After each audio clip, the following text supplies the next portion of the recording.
વિકસિત ભારત સંકલ્પ યાત્રા અંતર્ગત ધારાસભ્ય કિરીટસિંહ રાણાના વરદ હસ્તે ચુડા તાલુકાના ચોકડી ગામ ખાતે કાર્યક્રમ યોજાયો। વિકસિત ભારત સંકલ્પ યાત્રા અંતર્ગત ચુડા તાલુકાના ચોકડી ગામ ખાતેના કાર્યક્રમમાં ધારાસભ્ય શ્રી કિરીટસિંહ રાણાના વરદ હસ્તે પ્રધાનમંત્રી જન આરોગ્ય યોજના હેઠળ આયુષ્યમાન કાર્ડ, ઉજ્જવલા યોજના સહિતની સરકારશ્રીની વિવિધ કલ્યાણકારી યોજનાઓના લાભાર્થીઓને લાભોનું વિતરણ કરવામાં આવ્યું હતું। આ કાર્યક્રમમાં રથના માધ્યમથી ઉપસ્થિત મહાનુભાવોએ વિકસિત ભારત સંકલ્પ યાત્રા અન્વયે પ્રધાનમંત્રી શ્રી નરેન્દ્ર મોદીનો રેકોર્ડ કરેલો પ્રજાજોગ સંદેશ સાંભળ્યો હતો તેમજ વિકસિત ભારત સંકલ્પ યાત્રા ફિલ્મનું નિદર્શન નિહાળ્યું હતું। મેરી કહાની મેરી જુબાની હેઠળ લાભાર્થીઓએ પોતાને મળેલા લાભો વિશે પ્રતિભાવો રજૂ કર્યા હતા। ત્યારે આ તકે સ્વાગત ગીત સહિતના સાંસ્કૃતિક કાર્યક્રમો પણ યોજાયા હતા। આ પ્રસંગે તનકસિંહ રાણા, ઘનશ્યામભાઈ રોજાસરા, ઈશ્વરભાઈ માધર, ધીરુભાઈ સિંધાવ સહિતના અગ્રણીઓ તેમજ મોટી સંખ્યામાં વિદ્યાર્થીઓ અને ગ્રામજનો ઉપસ્થિત રહ્યા હતા।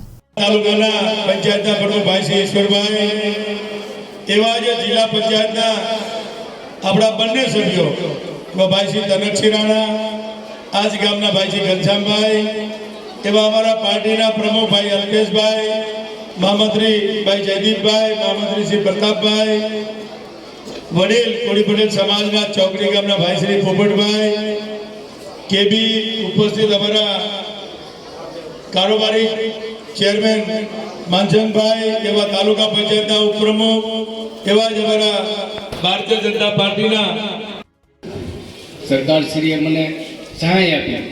હું ઉપડીયો માણસ છું, સરકારશ્રીને લાભ આપ્યો એટલે હું મકાન પાકામાં અત્યારે રહી શકું છું, શાંતિથી રહી શકું છું।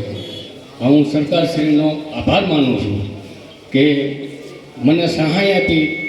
કિરીટસિંહ સાહેબ, મોદી સાહેબ, ગામજનો, અમારા સરપંચ, આ બધાએ મળી મને સહાય આપી એટલે મારે મકાન થઈ ગયું। અત્યારે હું હાલમાં શાંતિથી મારા મકાનમાં રહી શકું છું। સાહેબનો, મોટા સાહેબનો આભાર માનું છું। જય હિન્દ। અને અત્યારે અમારે પાકું મકાન થઈ ગયું છે, બહુ મજાથી અમે રહેવી છીએ। નકર સાહેબ ગરમીઓ પડે એવું હોતું પણ અમે સાહેબના સહકારથી અમને બહુ સારામાં સારું મકાન બનાવી દીધું હોય। અત્યારે અમે એ જ મકાનમાં રહેવી છીએ। મોબાઈલ એપ્લિકેશન દ્વારા ઝડપીમાં ઝડપી પ્રધાનમંત્રી જન આરોગ્ય યોજનાના કાર્ડ કાઢવામાં આવે છે, તો તેનો બહોળો લાભ લેવા આપ સૌને વિનંતી।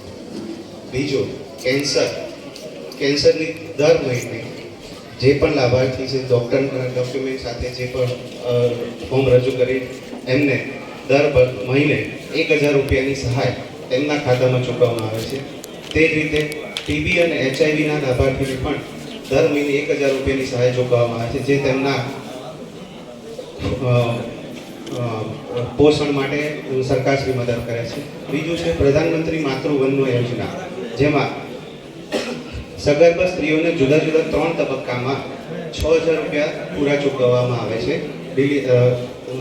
વહેલી નોંધણી કરાવે, બાળકનું રસીકરણ પૂરું કરાવે, સંસ્થાકીય ડિલિવરી કરાવે, એ પ્રમાણે 6000 રૂપિયા જુદા જુદા 3 તબક્કામાં પૂરા એમના ખાતામાં જ આપવામાં આવે છે। પછી કુપોષિત બાળકો માટે પણ સરકારશ્રી યોજના ચલાવી રહી છે, જેના માટે આપણે ગામડે ગામડે આરબીએસ કે ડોક્ટરોની ટીમ, વિરાજમાન મહાનુભાવો, ઉપસ્થિત ભાઈઓ બહેનો, સ્કૂલના બાળકો, અલગ અલગ વિભાગોમાંથી પધારેલા અધિકારી સાહેબો, કર્મચારી ભાઈઓ, ખેતીવાડી શાખાની અંદર ઘણી બધી યોજનાઓ આવે છે। એમાં ખેડૂત ખાતેદાર અકસ્માત વીમા યોજના, ખેડૂત ખાતેદાર હોય, ટૂંકમાં જે ખેડૂતના 7-8 નીકળતા હોય તો એ ખેડૂત ખાતેદાર કહેવાય। હવે એવા કોઈ ખેડૂત ખાતેદારનો અકસ્માતે મૃત્યુ થાય તો એના માટે સરકારશ્રી પહેલા 1 લાખ રૂપિયાની સહાય હતી, અત્યારે 2 લાખ રૂપિયાની સહાય કરે છે। આપણા ચુડા તાલુકાની અંદર 36 ગામની અંદર આવા કોઈ કિસ્સા, ટૂંકમાં અકસ્માતે ખેતીની અંદર કામ કરતા હોય ને અકસ્માતે મૃત્યુ થાય તો એના માટે 2 લાખ રૂપિયાની સહાયની અંદર એનો ફોર્મ ભરવાનો આવે છે। હું અને મારા ગ્રામસેવક ભાઈઓ તલાટી ભાઈઓને જાણકારી કરીએ અમે, તાલુકાના પદાધિકારી શ્રીઓ એમને પણ અમે જાણકારી કરીએ કે આપણા ચૂડા તાલુકાની અંદર એવો કંઈક બનાવ બને તો ફક્ત ને ફક્ત અમારું નામ આપજો, એટલે આપણા તાલુકાની અંદર એવા જે બનાવો બને છે એની ફાઇલ તૈયાર કરી ને અમે જિલ્લા કક્ષાએ મોકલીએ છીએ. સાહેબ મોટા ભાગના